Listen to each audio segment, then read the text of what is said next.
자, 뭐 식사들은 잘 하셨고요. 어, 예, 이제 뭐 한 시간은 싸워야죠. 예? 곧 예, 그분이 찾아올 테니까. 야, 뭘 그렇게 뭘 아니 도넛 하나 먹는 것도 묘기를 부리면서 먹어야 돼? 참나 진짜. 야, 예, 예, 이거 있습니다. 냄새 안 나는 거 그냥 먹어도 되는데 굳이 꼭 그렇게 무리하게, 그지? 너 자꾸 그러면 나와서 한번 시킬 거야. 위로 던져서 이렇게 딱 떨어쳐가 먹게끔. 얼굴도 한번 보여줄 겸해서. 예? 아, 이제도 저기 앞으로 새로운 저기 여친도 만나야 되고, 또 결혼도 해야 되고 그러는데 그 또 참.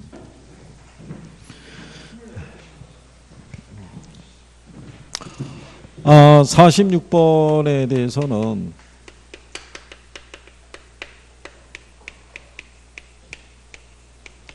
이 화폐의 시간 가치에서 미래 가치 구하는 게 있고요, 현재 가치 구하는 게 있을 때 일단 역수는 구별이 되죠.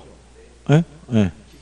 그리고 이제 감채인계수하고 저당상수가 각각 미래 가치하고 현재 가치 구하는 거라는 거, 그것도 구별이 돼야 되고, 미래 가치를 구할 때는요, 얘는 현재 가치가 클수록 이자율이 높을수록, 그렇죠? 기간이 길수록 미래 가치는 더 커진다고 얘기했고요. 현재 가치는 미래 가치가 클수록, 그죠? 할인율이 작을수록, 그 다음에 기간이 짧을수록 현재 가치는 커지는 거예요. 가장 기본적으로. 그리고 구별할 수 있으시면 되겠고, 그 다음에 여기서 주택연금을 구할 때는 뭐를 써요? 주택연금 구할 때. 야, 연금의 감채인계수가 어딨어. 그냥 감채인계수겠지. 그렇지? 미상환 저당잔금을 구할 때는 연금의 현가계수 쓰는 거예요. 잔금 비율 구할 때 역시 연금의 현가계수 쓰는 거예요. 뭐냐, 상환 비율 구할 때 저당상수 쓰는 거예요. 역수니까. 그거까지는 이제 구별이 되셔야 돼요. 46번에 보면 5년 후에 주택 구입에 필요한 자금 1억 원을 모으기 위해 매월 말 불입해야 되는 적금액을 계산하려고 그러면 1억 원에다가 감채인계수를 곱해야 돼요. 그러니까 감채인계수는 N년 후에 1원을 만들기 위해 매기간 불입해야 될 액수를 얘기하는 거고요. 그 다음에 은행은 한국주택금융공사의 보증서에 근거해서 연금 가입자에게 주택연금을 지급하죠. 이때 연금 지급액은 주택 가치에다가 뭐를 곱해서, 감채인계수를 곱해서 구하는 거예요. 그래서 기억도 뭐가 돼요? 감채인계수. 니은도 감채인계수. 그래서 답이 1번이 되는 거예요. 여기서 이제 우리가 보편적인 지문에서 제일 많이 나오는 거는 저당상수는 꼭 들어와요. 저당상수는 뭐 구할 때 써요? 원리금 지급액 구할 때 쓰는 거예요. 원리금 지급액. 그거는 이제 같이 기억을 해 두시고요.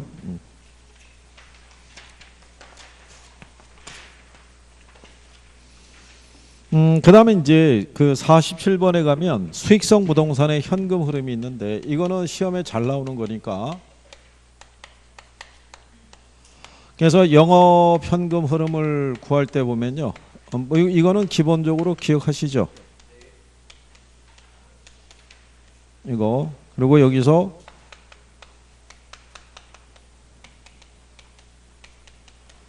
이렇게 공제하는 게 이제 영업 현금 흐름이고요. 우리가 이제 매각 현금 흐름을 얘기하게 되면 매도 가격에다가 경비를 빼면은 순매도액이 나오고요. 그 다음에 전후 이렇게 얘기할 수 있죠. 경비 빼고 미상환 저당잔금, 그 다음에 자본이득세를 공제하면, 그래서 이 순서 과정은 반드시 숙지하셔야 된다는 거. 어떤 형식으로 나오든지 간에 풀 수 있으셔야 돼요. 그래서 이제 1번에 보면 유효 총소득은 순영업소득에 영업경비를 가산해서 계산한다 그러면 맞는 표현이죠. 자, 여기 있는 유효 총소득에서 뭐를 공제하면요, 영업경비를 공제하면 순영업소득이 나오잖아요. 그러니까 거꾸로 순영업소득에다 영업경비를 더하면 유효총소득이 나오니까 그 다음에 순영업소득에서 세전현금 흐름을 공제하면요, 부채 서비스액이 산출된다 그랬으니까 맞는 표현이죠. 여기서 얘 공제하면 얘가 나온다는 거. 그러니까 요즘은 이제 그런 표현까지도 써주니까. 그 다음에 세전 현금 수지에 대체 충당금과 대출금의 원금 상환액을 더하고요. 감가상각비를 공제하면 과세대상 소득이 산출이 된다. 그래 안 그래요? 어? 맞는 내용이잖아요. 우리가 이렇게 순위감을 통해서도 과세 대상 소득을 구할 수 있죠. 여기에다가 이제 세율을 곱하면은 이제 영업소득세가 나오는 거예요. 그죠? 근데 이거를 세전을 기준으로도 구할 수 있죠. 원금 상환액을 더하고 그 다음에 여기다 뭐 빼면 감가를 빼면 얘도 과세 대상 소득 나오고요. 여기다가 뭐를 곱하면 세율을 곱하면은 영업소득세 나오죠. 그러니까 얘를 계산하라고 하지는 않고요. 그냥 지문으로 쓸 때 얘를 나오지 않고 얘가 먼저 나올 수 있다는 거. 그래서 그거까지.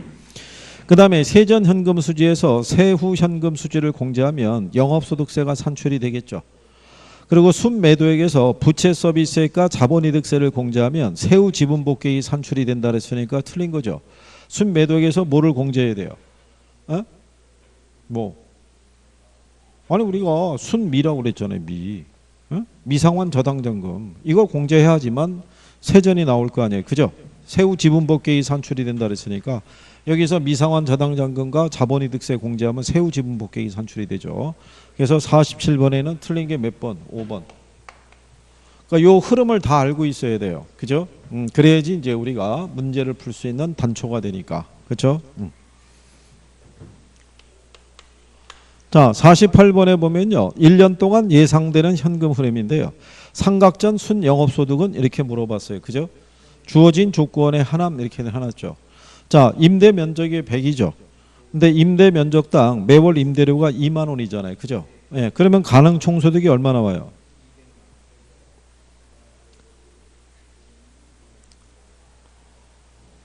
자, 참고로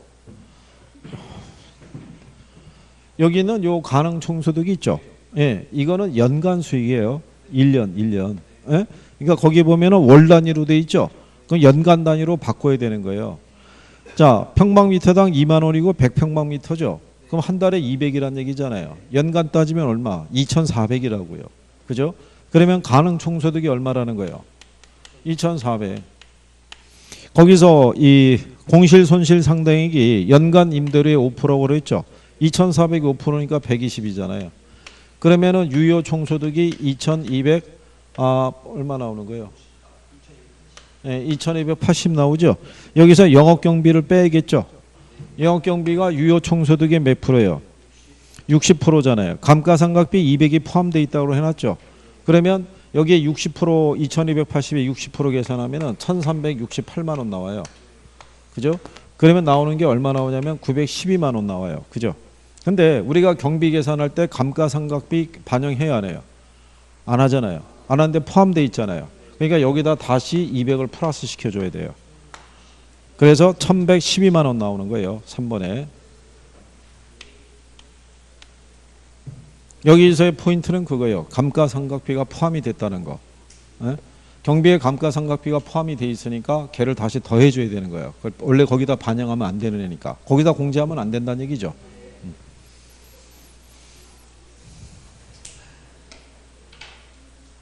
그러니까 항상 이런 계산 문제가 주어졌을 때는요. 조건이 틀려요. 조건이.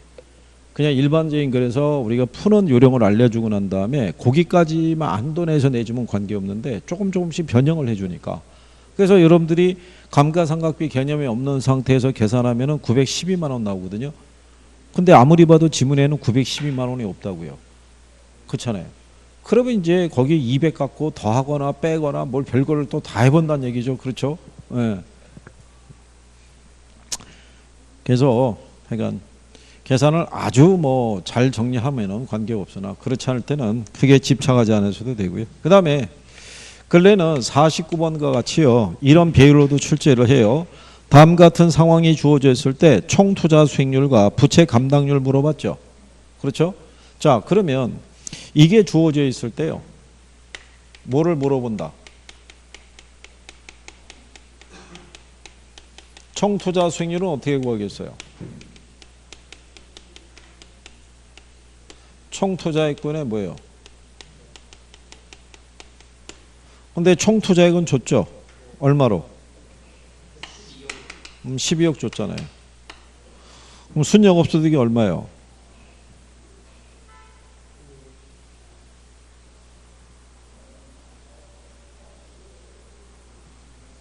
자, 참고로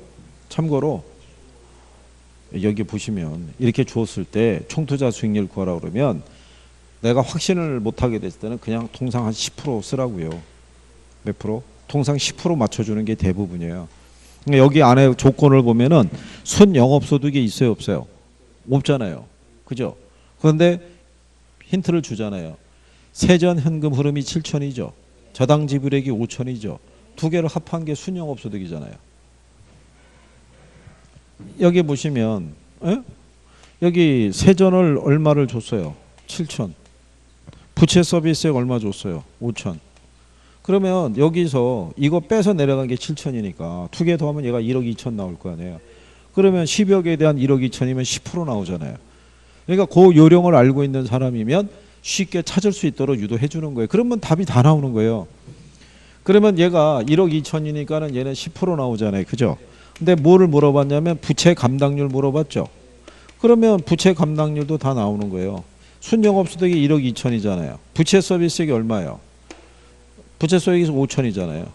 그죠? 계산하면 2.4 나온다고요. 그러면 10%하고 얼마? 2.4. 그러니까 나중에 종합자본 환원율 또는 총투자 수익률 물어보면 출제자는 대부분 몇 프로에 맞춰준다는 거예요. 10%에. 안 그러면 계산을 일일이 다 해야 되고 쉽지 않아요. 그러니까 그런 요령으로.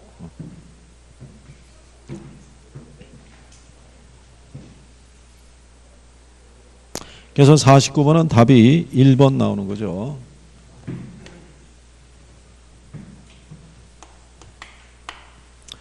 자, 그 다음에 우리가 할인연금 수지 분석법에 가면요. 수년가가 있고 그 다음에 뭐 있어요?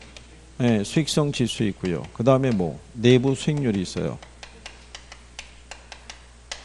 수년가는 현금 유입의 현가에서 현금 유출의 현가를 얘는 빼서 계산하는 거예요. 얘는 나눠서 계산하는 거예요. 그죠? 유입의 현가를 유출의 현가로 나눠서 얘는 두 개를 같게 만들어준 할인율이죠.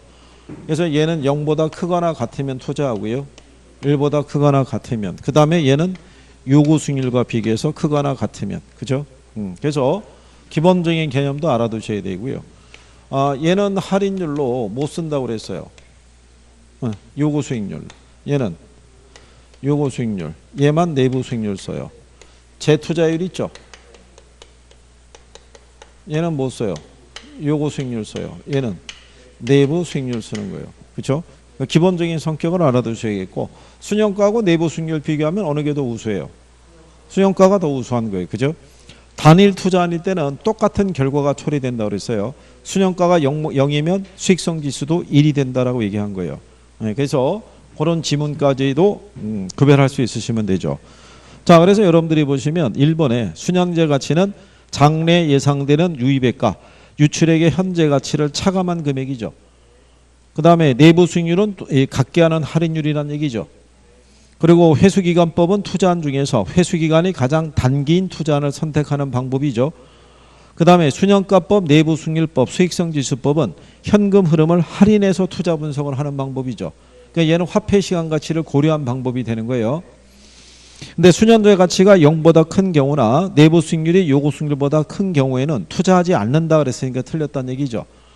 순연가가 0보다 크거나 내부 수익률이 요구보다 크면 투자를 채택하겠죠. 그래서 50번에는 틀린 게 5번이 되겠죠. 이게 너무 어렵게 접근하지 않고요. 기본적인 것만 해도 풀 수 있는 거예요. 여기를 너무 어렵게 주면은 답을 못 이게 틀리란 얘기라고요. 그렇죠? 그래서 자, 그다음에 51번에 보면요. 제시된 내용에 관한 것으로 올바른 걸 물어봤어요. 그죠? 사업기간 중에 현금 수입 합계의 현재 가치를 순연금 투자 지출 합계의 현재 가치로 나눈 상대지수죠. 포인트는 뭐겠어요? 나눈 거. 나눈 거니까 뭐겠어요? 수익성 지수잖아요. 수익성 지수. 당이 부족해? 그래 너무 많이 먹어도 그럼 부작용이 초래가 되나? 어?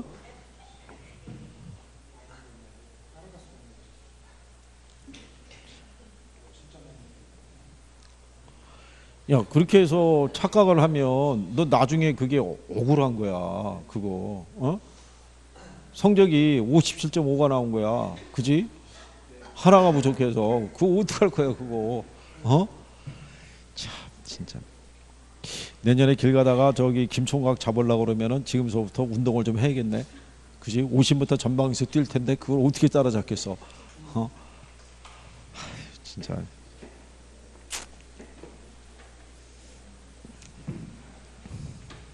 지금 이거 안 물어봐서 그렇지 답 일일이 확인하면서 가본다고 생각해 보세요. 예? 답 한번 들으려고 해도 시간 많이 걸릴 거고. 예? 진짜. 자, 니은에 보면은 투자안의 모든 현금 유입을 적절한 자본 비용으로 할인한 현금 유입의 현가 총액에서 투자 비용의 현가 총액을 차감한 거죠. 그건 뭐겠어요?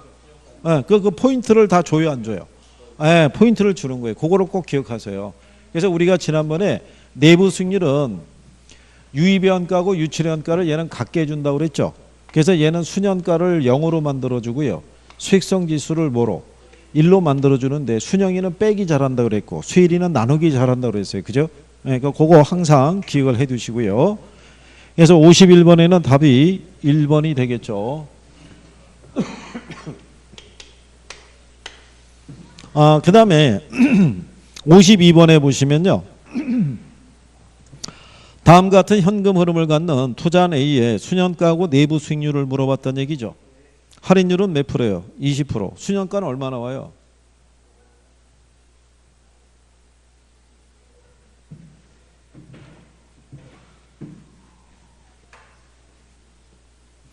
자, 순현가는요. 유입의 현가를 유출의 현가로 우리가 유입의 현가를 구해서 유출의 현가에서 빼야 된다는 얘기죠. 그러면 6천이잖아요. 근데 할인율 몇 프로 줬어요? 20%. 6천을 1.2로 할인하면 얼마 나와요? 5천 나온다고요. 그러면 유입의 현가가 5천이고 유출의 현가가 5천이죠. 5천에서 5천 빼면 남는 게 0이잖아요. 그렇죠. 그럼 여기서 이제 뭐를 구해야 돼요? 내부 수익률을 구해야 되죠. 내부 수익률을 구하려면 어떻게 하면 된다 그랬어요? 내부 수익률은 별도의 할인율을 쓰지 않는다고 그랬죠. 내가 투자한 돈이 얼마? 5천. 그죠? 6천과 5천의 차이는 1,000. 5천분의 1,000이면 20%. 그러면 간단하게 계산할 수 있어요, 없어요? 간단하게 계산할 수 있죠. 그렇죠? 그래서 지난번에 수업할 때 내부 수익률 계산하는 요령에 대해서도 설명한 거예요. 그죠? 자,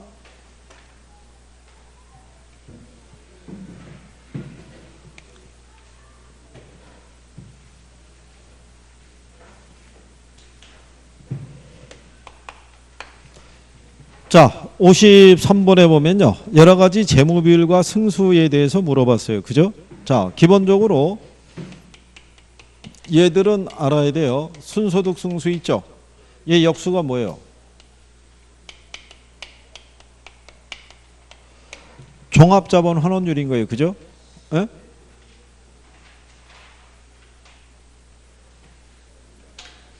자, 그래서 일반적으로 승수는 어떻게 해야 돼요? 작을수록. 수익률은 어떻게 해야 돼요? 클수록. 둘이 서로 역수라고 얘기를 했어요. 그죠? 여러분 시험에 답을 의도한 게 뭐냐면요. 올바른 거 고르라고 그래서 종합자본 환원율의 역수는 순소득 승수다. 이렇게 출제한 적이 있어요. 그러니까 수익률이 커지면 승수가 작아지는 거예요. 그러니까 수익률이 커질수록 자본의 수익기간이 짧아진다고 생각하시면 되는 거예요. 이해하시겠나요? 예. 그리고 우리가 혹시 계산상의 요령에서 종합자본 환원율이 10%면 승수가 10이라고 그랬어요. 그죠? 무슨 말인지 아시겠죠? 세전 현금 수지 승수가 10이면 지분 배당률도 10이 되는 거예요. 한쪽이 10이면 나머지도 뭐가 된다? 10이 된다라고 얘기한 경우에. 그죠? 거기 보면은 3번 지문에 순소득 승수가 커질수록 자본의 수익기간이 길어진다라고 얘기할 수 있죠. 네. 자, 그러면 우리가 총소득 승수라고 있죠. 총소득 승수의 역수는 뭐예요? 어? 총소득 승수의 역수는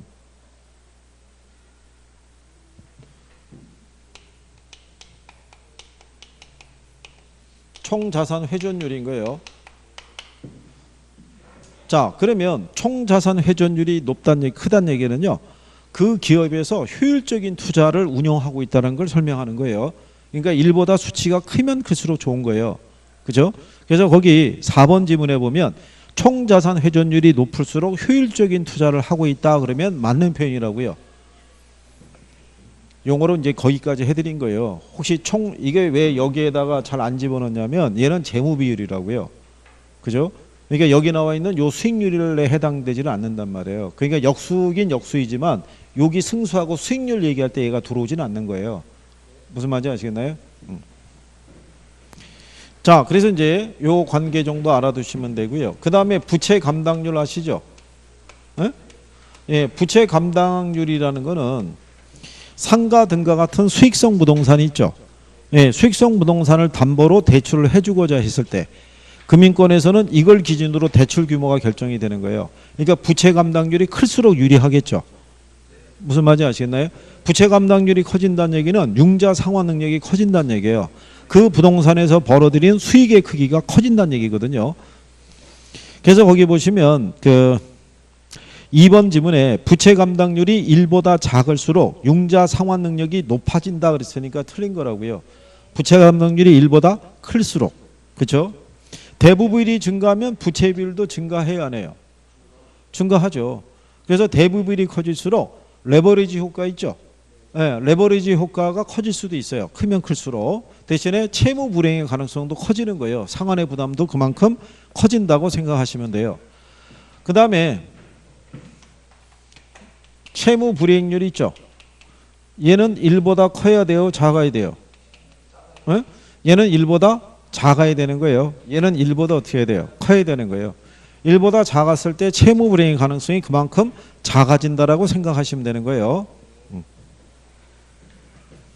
그래서 53번에는 답이 2번.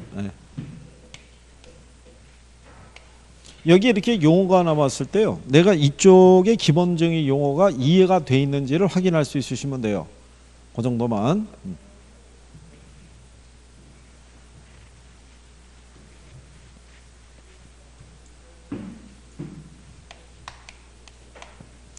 자, 54번에 보면요. 어림셈법과 비율분석법에 관한 설명이다. 올바른 거를 모두 구한 걸 물어봤죠. 그렇죠?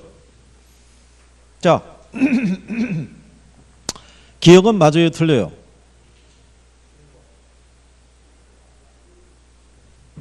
김종가, 툭 뱉지 말고 한번 봐봐. 그지? 어? 여기 부채 감당률이 있죠. 얘가 부채 서비스액분의 뭐예요? 순영업소득이잖아요. 그러면 얘가 1.2라는 거는 무슨 의미겠어요? 1.2라는 거는 이 순영업소득이 있죠. 얘가 부채 서비스액의 1.2배란 얘기예요. 에? 그러니까 기억은 맞는 편이라고요. 부채 감당률이란 순영업소득이 부채 서비스액의 몇 배가 되는가를 나타내는 비율이에요. 그러니까 이 비율이 크면 클수록 어떻게 돼요? 얘가 훨씬 크다는 얘기잖아요. 얘가 1.2란 얘기는 얘가 100일 때 얘가 120이란 얘기라고요. 1.5라고 그러면 100일 때 150이란 얘기예요. 2라고 그러면 100일 때 200이란 얘기라고요. 그죠? 그러면 순소득 승수란 총투자액을 순영업소득으로 나누어서 구하며 자본 회수 기간이라고 한다. 맞아요, 틀려요? 아니, 그거는 여기 승수 있죠? 얘 식을 완성을 하려고 그러면 요 승수 앞에 있는 순소득이 있죠? 얘가 분모로 간다고요. 예? 근데 세전하고 세후를 빼고는 다 총투자액이라고 그랬잖아요. 우리가 읽을 때는 분모부터 읽고 올라가지만 계산할 때는 어떻게 한다고 그랬어요? 반대로 내려온다고 그랬죠. 그러니까 총투자액을 뭐로 나누어서 순영업소득으로 나눠서 구하는 거예요. 그죠? 순소득 승수를 일명 자본회수 기간이라고도 하죠.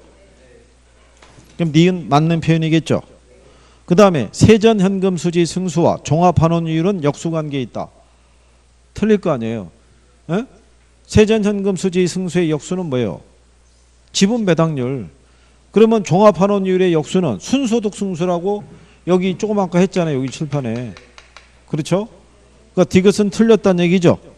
자, 지분 배당률은 지분 투자액에 대한 세전 현금 수지의 비율을 말하며 세전 수익률이라고도 한다. 맞아요, 틀려요?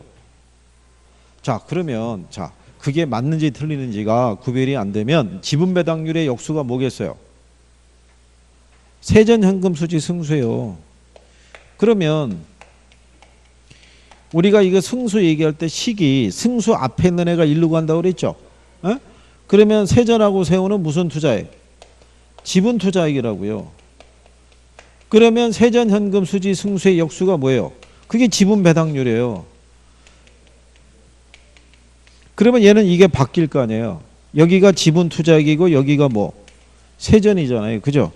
그러면은 지분 투자액에 대한 세전 현금 수지의 비율을 말한다 그랬으니까 맞는 표현일 거 아니에요. 지분 배당률의 또 다른 표현을 세전 수익률이라고 그래요. 그리고 총소득 승수란 총소득에 대한 지분 투자액에 대한 배수라고 그랬죠. 그러니까 틀린 거예요. 지분 투자액이 아니라 무슨 투자액? 총투자액이라고요. 무슨 투자액? 총투자액. 그래서 올바른 거를 모두 구하면은 기억이 맞는 표현이죠. 그 다음에 니은이 맞는 표현이란 얘기죠. 예, 그 다음에 뭐가? 리을이 맞는 표현이란 얘기죠. 그죠? 그래서 기억하고 니은하고 그 다음에 뭐? 리을. 그러니까 답이 몇 번? 5번.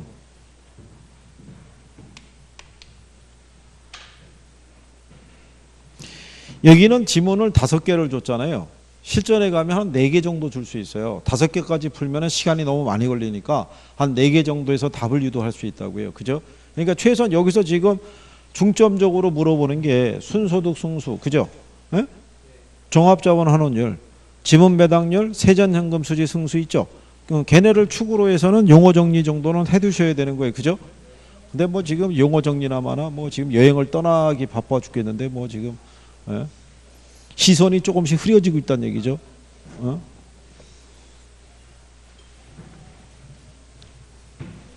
이게 집중 안 하면 소용이 없어요. 그죠?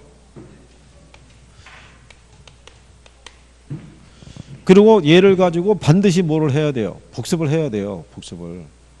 다시 한번 쭉 해야 된다고요. 그래야지 정리가 되는데. 그죠? 그러면 아마 틀림없이 여기 순간순간에 왜 깜빡깜빡 해가지고 짧게 여행을 가고 뭐 그럴 때 있죠. 그럴 때 선생님이 설명한 건 기억이 안 남아 있다고요.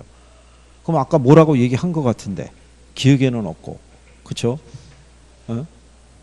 그러다 또 머리 아프면 민법 봐야지. 그러다 민법 들여다보고 있다가 또 조금 지나서 민법이 안 나가면 공법을 좀 봐볼까? 이러면서 계속 돌고 있는 거죠. 그럼 정리는 안 되고 있고 날짜는 가고. 어?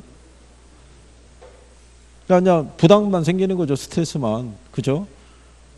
그러면서 주변 가족은 지나가면서 뭘로 도와주는 건 없는데 되겠지? 뭐 이렇게 한마디 하고 가면 또 스트레스가 팍 생기는 거죠. 그죠? 어?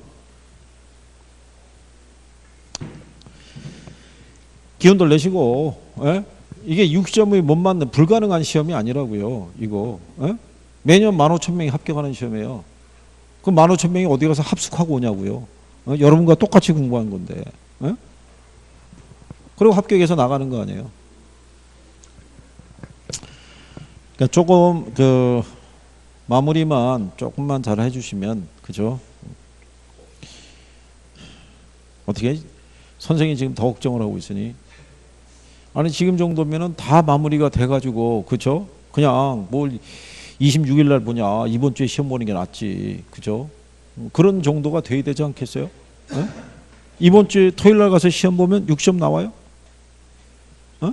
이번 주 토요일 날 들어가서 내일이죠 내일. 내일 가서 시험 보면 내일 모레겠군요. 오늘 수요일이니까 목금 토. 이번 주 토요일 날 가서 시험 보면 6점 나와요. 2060점 나와? 토요일 날 가면 5060점 나와? 6점 나와? 어? 아니 나오냐고. 할 수 있다는 게 아니라 나오냐고. 어? 그러니까 뭐 대답이나 못하면 뭐 그럼 거꾸로 민법은 6점 나와? 아니 대답을 자 결혼 6점 나오고 공법 6점 나와?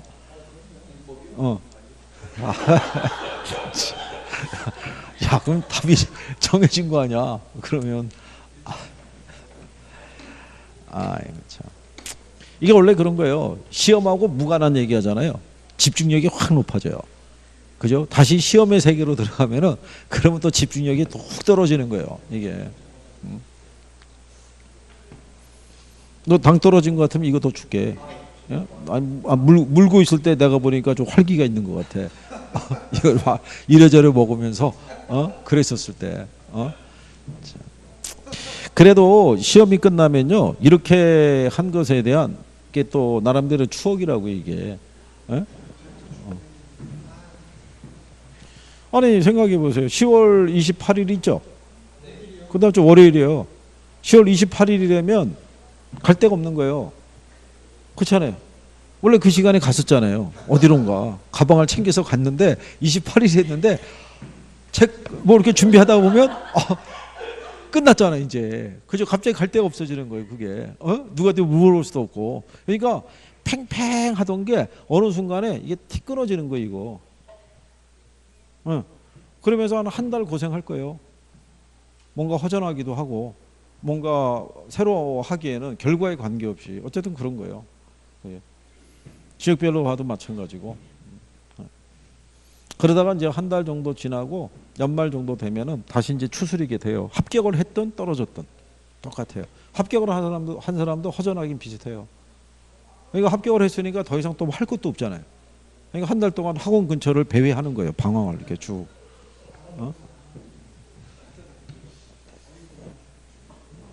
그러니까 잘 해보시고. 자, 그 다음에 55번에 보면요. 뭐를 구하라고 해놨냐면 부채 감당률 구하라고 해놨죠. 예. 근데 거기 보면 한 빌딩의 부동산 가치가 100억 원이에요. 근데 30억 원은 지분으로 투자하고요. 70억 원은 금융기관으로부터 5년 만기 원금 일시상환 연 10%의 고정이자율로 부채를 조달하기로 했다. 이런 얘기죠. 근데 이 빌딩의 부동산 가치는요. 매년 5%씩 상승할 것으로 예상이 되고요. 현재의 순영업소득은 10억 원인데 매년 몇 프로씩? 네, 3%씩 상승할 것으로 보인다. 그럼 2년 차의 부채 감당 비율은 얼마가 되냐 이런 얘기죠. 원래는 부채 감당률이 얼마였겠어요? 원래 얼마? 아니, 자 여기 부채 감당률 보시면 원래 순영업소득이 10억이라는 얘기잖아요. 부채 서비스액이 얼마예요? 7억일 거 아니에요. 7억. 70억 원은 그건 융자 받은 금액 전체를 얘기를 하고, 그렇지? 그러면 자 이게 7억 분의 10억이잖아요. 예, 이거 계산하면 부채 감당률이 1.43 떨어져요. 근데 2년 차가 되면은 얘가 몇 프로씩? 거기 보면 3%씩 상승하죠. 그러면 10억 3천만 원이 될 거 아니에요. 부채 서비스액은 얼마? 얘는 그냥 7억일 거 아니에요. 왜 7억이냐면 대출 조건이 만기 원금 일시상환이니까 이자만 내는 거 아니에요. 이자만. 그러면 2년 차의 부채 감당률은 높아지죠. 1.47로. 무슨 말인지 아시겠어요? 그러니까 한쪽을 고정시켜 놓은 상태에서 나머지를 변화를 주면 얘들도 변하는 거예요. 그런 대부 비율도 변할 수 있어요, 없어요? 대부 비율도 변할 수 있는 거예요. 그런 식으로 해서. 예? 융자 조건은 그대로인데 만기 원금 일시 상환 방식이고요. 부동산 가치가 지속적으로 상승하게 되면 대부 비율이 점점 줄어들죠. 그렇겠죠? 그거 이미 여러분들에게 문제 드렸을 때 거기 다 있는 거예요. 예? 한번 확인해 보시고. 자, 그래서 55번에는 답이 몇 번이냐면 2번인 거고요. 자, 그 다음에 56번에 보면요. 우리나라의 주택금융시장 구조에 대한 내용이다. 틀린 거를 물어봤어요. 그죠? 틀린 거. 자, 거기 보시면요. 우리나라에서 1번에 보면 주택도시기금이 있죠. 공공임대주택 사업자들을 위한 공공임대주택 자금대출과 매입임대주택 자금대출 등을 저리로 제공하고 있다고 해놨죠. 그래서 아까 뭐라고 해놨냐면 공공지원 민간임대주택은요. 임대료의 결정을 국토교통부령에서 정한다고 그랬죠. 왜냐하면 공적 자금이 투입이 된 거니까. 그러니까 1번은 맞는 표현이라는 얘기예요. 그 다음에 주택도시보증공사나 주택금융공사 있죠. 프레이트 금융에 대해서 지급 보증을 제공을 함으로써 민간 자금이 주택 건설 사업자에게 보다 원활하게 전달되도록 지원해 주는 역할을 하고 있는 거예요. 우리나라에서 이제 공적 자금의 투입이 이 주택도시보증공사가 운영하고 있는 주택도시기금이 있죠. 네, 걔하고 이제 주택금융공사에서 조성한 재원이 있죠. 이것들로 지원해 주는 역할이에요. 또는 지급보증 역할도 하고요. 그래서 거기 보시면 3번에 주택금융공사는 선분양 제도 하에서 수분양자에게 주택분양보증을 제공함으로써 사업시행자의 파산 위험으로부터 수분양자를 보호해 주는 역할을 수행한다고 그러죠. 네, 그게 틀린 거예요. 3번이. 그게 주택금융공사가 아니고요. 주택도시보증공사예요.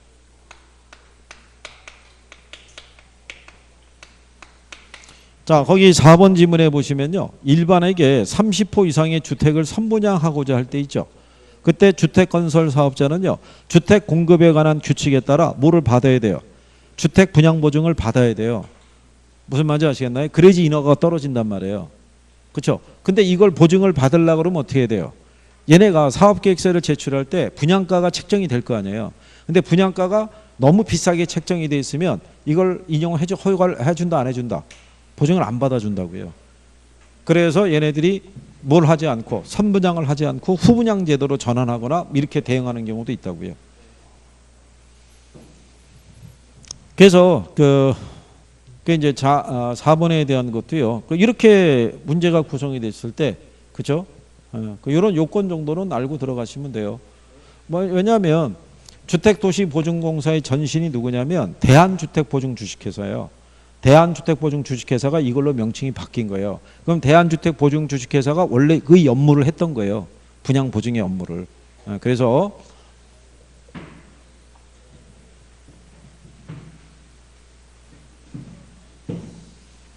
그러면 주택도시보증공사도 출제를 한 거예요. 얘도. 응?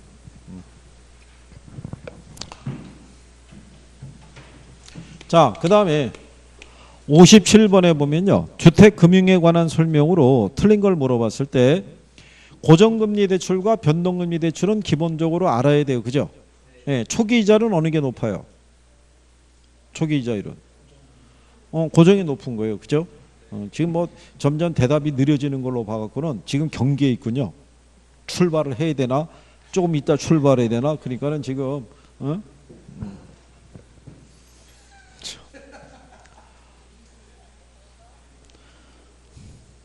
이게 왜 가다가 이게 오후가 이 시간이 되면요. 문제 하나 풀 때 덜거덕 가면서 가는 이유가 뭐냐면 아니 문제를 선생 혼자 풀고 가면 무슨 소용이 있냐고요.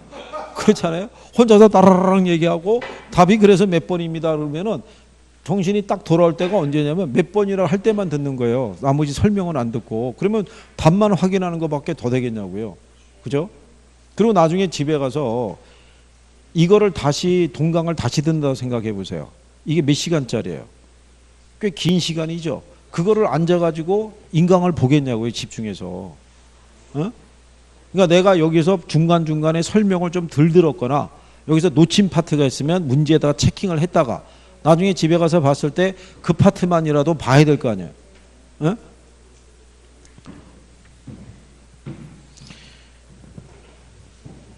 자, 이제 이것도 조금 있으면 끝나는 거예요. 며칠만 참으면 돼요. 17일만. 17일 지나면 누가 공부하라는 사람도 없고, 그죠? 17일 지나면 잘 봤든 못 봤든지 간에 이제 프리해지는 거예요. 그죠? 이제는 주변 지인들에게, 외국에선 지금 지난주에 도착했어. 그리고 이제 뭐 이제 만나고 이제 그러면 되는 거죠. 그 사이에, 연락 두절되고 그랬을 테니까. 그리고 이제 한 달만 기다리면 결과가 나와야 안 나와요? 결과가 나오는 거죠. 그죠? 각자의 수험번호는 알고 있죠? 이게 그 문자를 발송해 줄 것도 있고요.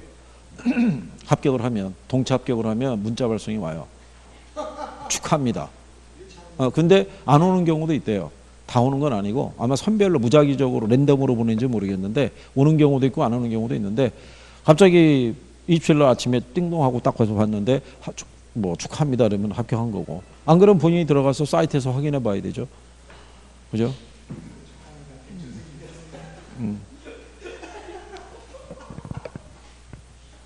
근데 어쨌든 간에 동차가 다 되든 1차만 되든 간에 합격이라는 표현이 뜨면 기분은 좋은 거예요.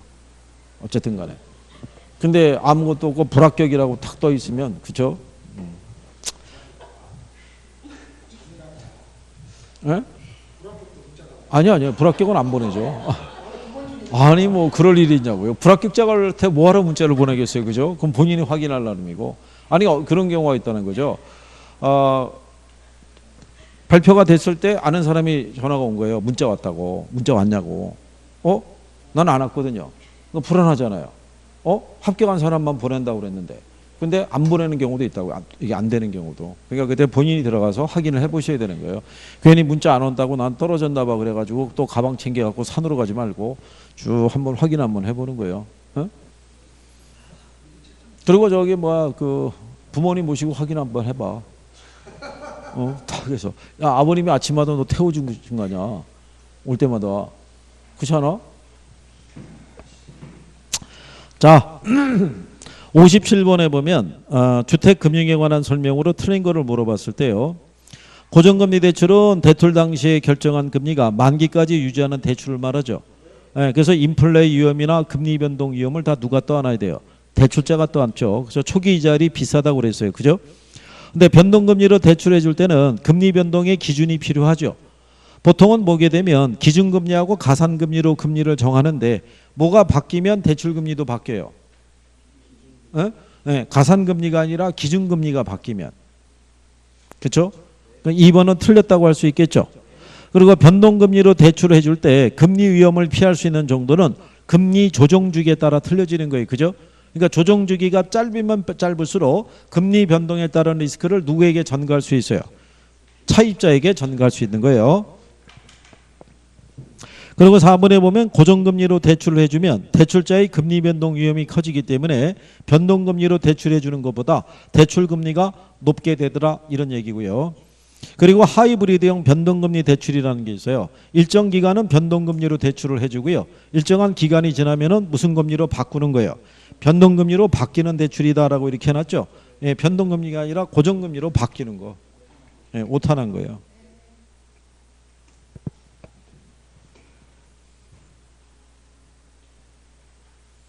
그래서 57번의 답은 몇 번? 2번. 그거 저기 5번에 하이브리드형 변동금리 대출에 대해서도 지문으로 넣어드린 거는 그냥 인식 정도라도 하시라는 얘기예요. 시험에서 걔가 나올 수 있다는 개연성이 큰 건 아닌데 뭐 새로운 지문이 있죠. 여러분들에게 이거는 준 적이 있어요. 금리 상한 대출이잖아요. 금리 상한 대출해 주게 되면 이거는 말 그대로 금리 상한을 뒀다는 얘기는 인터레스트 캡이라는 얘기예요. 모자를 씌운다는 얘기거든요. 금리를 변동금리로 대출할 때 금리를 조정할 수 있겠죠. 조정할 때 일정 수준 이상 올리지 못하도록 조정을 해주는 거예요. 그래서 금리 상한 이제 변동금리 주택담보대출 있죠.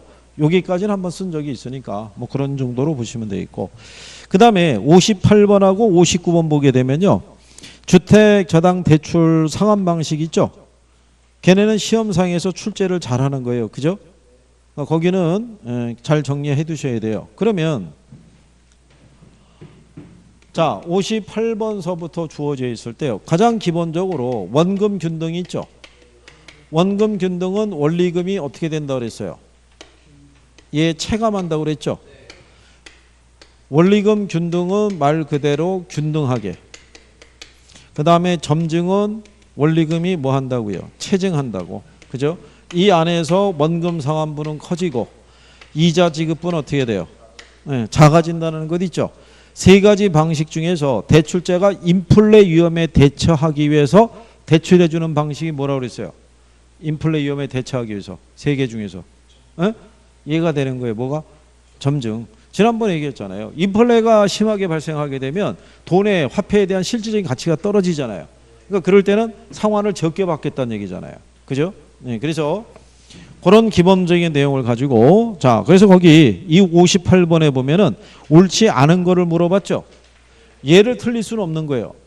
58번을 틀린다는 얘기는 여행 갔다가 막 도착한 거예요. 그죠? 58번에 틀린 건 뭐예요?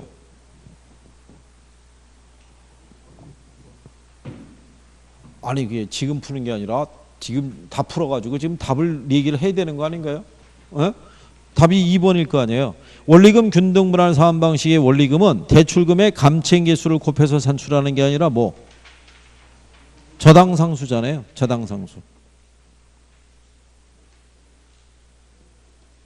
그리고 이제 5번에 가면 원리금 균등분할 사한 방식은 원금이 상환됨에 따라 매기 이자액의 비중은 점차적으로 줄고요. 원금 상환액의 비중은 점차적으로 증가하게 되겠죠.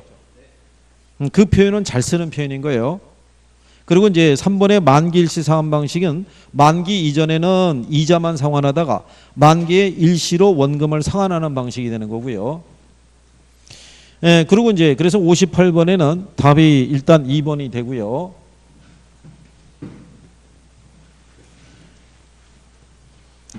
(59번에) 보시면요. 자, 주택금융의 상환 방식에 대한 설명이다. 잘못된 거를 물어봤어요. 그죠?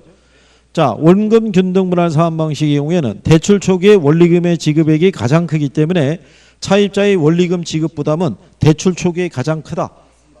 맞는 내용이죠. 그 다음에 원리금 균등분할 사한 방식은 매개의 대출 원리금이 동일하기 때문에 대출 초기에는 대체로 원금 상환 부분이 적고 이자 지급 부분이 크다. 맞아요, 틀려요?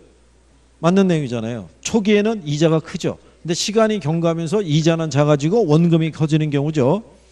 그 다음에 원금 균등분할 사한 방식은요. 매기 내는 차입자의 원리금 지급액이 일정하기 때문에 주택 저당 채권의 현금 흐름을 계산하기 용이하다 그랬으니까 얘가 틀린 거예요. 원금 균등이 아니라 원리금 균등이라고요. 원금 균등은 매기 원리금 지급액이 점점점 줄어들죠. 네, 근데 원리금 균등분할은 매기 똑같잖아요. 그죠? 그러니까 저당 채권의 이 현금 흐름을 좀 더 쉽게 파악할 수 있는 건 원리금 균등분할 사한 방식이 되는 거예요. 그래서 일단 59번에는 3번이 되겠고요.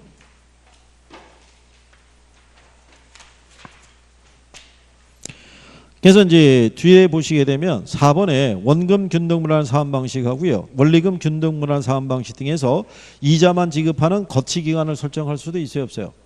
거치기간 설정할 수도 있어요. 3년 거치기간을 두고 이자만 내고 원리금 균등분할로 전환하거나 이렇게 할 수도 있다는 얘기예요.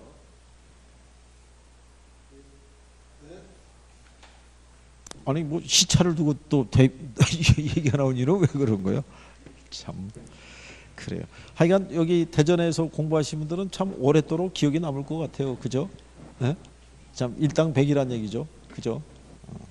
참 두고두고 그죠? 자 김총각은 그 바라는 거야. 꼭 합격하라고. 합격을 해서. 그래서 내가 내년에 이 또 공부하러 오시면 수강생분들에게 내가 잘 얘기해 줄게. 김총각이라고 있었는데 그지? 아주 뭐 인물도 번듯하고 성격도 좋고 다 좋은데 초기에는 집중력이 좀 떨어졌으나 가면서 점점 개선이 돼가지고 그래서 옆에 있는 여기가 지금 여기가 나이가 어리지? 나이가 어떻게 되는 거야? 누가 더 많은 거야? 아 여기 한 살 많은 거야? 야 그럼 뭐 오빠라고 하기도 그러네. 진짜 밖에 나가서 만났으면 거의 뭐 밑에 깔렸겠다 야 그냥. 밥을 잘 사주는 거야? 그건 또 아니야? 어쨌든 뭐 지난번에 그랬잖아. 먼저 가야 된다고. 같이 가기로. 어디 조용한 데로 끌려간 거야? 어떻게 혼자 간다고 할 수 있냐고? 아이고 참 그래. 그래서 그 김총과하고 그래서 이렇게 해서 어떻게 결과가 나온지에 대해서 너 다른 학원에서도 궁금하게 생각해. 하도 얘기하고 다른 학원에도 궁금하게 생각해. 근데 왜냐하면 내가 이쪽에서 강의하잖아요. 다른 학원에서 강의한 친구들도 이쪽에서 하는 것도 궁금해요. 그럼 가끔 와서 이 강의를 듣는다고요. 들으면은 여기서 나오는 거는 주로 그냥 몸만 뻑하면 김총각 이래가지고 해서 초반에는 얼마나 많이 혼냈는데 그러니까는 그게 또 저기 하니까. 근데 다른 학원이라고 총각이 없겠어? 다 있다고요. 다른 학원도 총각도 있고 처녀도 있고 다 있다고. 근데 올해간 총각들이 공부를 잘하네요. 참 희한한 거죠. 그렇다고 처녀들이 공부를 잘하냐? 그것도 아닌 거예요. 참 아, 참. 자, 그러면서 60번 보시면 저당 대출을 위한 다음과 같은 대안에 관한 설명으로 옳은 거 물어봤죠. 네, 대출권이 대안 1, 2, 3, 4가 있잖아요. 그죠? 그러니까 4개가 다 나올 수 있는 거예요. 그러니까 만기 일시 상환도 있고요.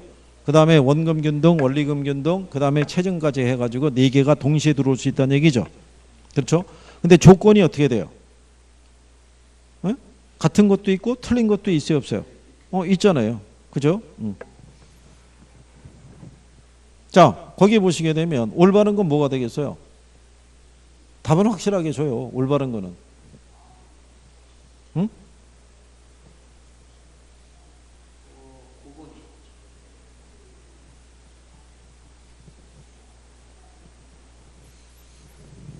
자, 만약에 출제가 이렇게 나오면요. 여기서는 이걸 시간을 뺏기에 충분한 그 형식이에요. 왜 그러냐면 거기 보면은 대안이라고 나오잖아요. 대안 4라고 나오면 대안 4를 확인을 해봐야 돼요. 뭔지. 그죠? 대안 3 그러면 대안 3을 봐야 된다고요. 대안 2 그러면 대안 2를 봐야 되죠. 그러니까 이렇게 나오면은 거기다 적어야 돼요. 대안 4에다가 무슨 방식이라고, 체증이라고 이렇게 해야지만 내가 지문을 읽을 때 확실히 빨라질 수 있는 거예요. 답은 5번인 거예요. 대안 3이 뭐냐면 원금 균등분할 상환이죠. 얘가 첫째 년도의 차입자의 원리금 지급 부담이 제일 큰 방식이죠. 그렇잖아요. 대안 2는 뭐가 되겠어요? 원리금 균등분할이죠. 그렇죠? 원리금 균등분할이 원금 균등에 비해서 첫째 년도에 원금 상환액이 크다 그러면 틀리잖아요. 원금 상환액의 규모는 어느 게 제일 커요? 원금 균등이 제일 큰 거예요. 그렇죠? 만기 일시 상환 방식은 대출 기간 내내 뭐만 지급하는 거예요? 이자만 지급하는 금액이에요. 그죠? 그래서 2번에 보면 모든 대안에 대출 기간 동안에 상환한 원금과 이자의 총 합계액은 동일하다 그러면 틀리죠. 이자는 뭐가 제일 많이 냈겠어요? 만기 일시 상환은 이자는 제일 많이 냈을 거 아니에요. 그죠? 제일 적게 내는 원금 균등분할 상환 방식이 제일 적게 냈겠죠. 그러니까 이런 식으로 4개를 묶어서 낼 수도 있어요, 없어요? 이렇게 나올 수 있을 거예요. 근데 다만 그렇게 나오면은 대안 2, 대안 3이라고 주지 않고 그냥 풀어줄 거예요. 원금 균등 또는 뭐 만기 일시 상환 방식 이렇게 줘야지 여러분들이 1분 안에 풀 거라고요. 안 그러면 시간이 많이 걸려서 어려울 거라고 봐요. 무슨 말인지 아시겠죠? 예. 그 다음에 이제 61번, 62번, 63번은 계산 논리예요. 그죠? 예. 그래요.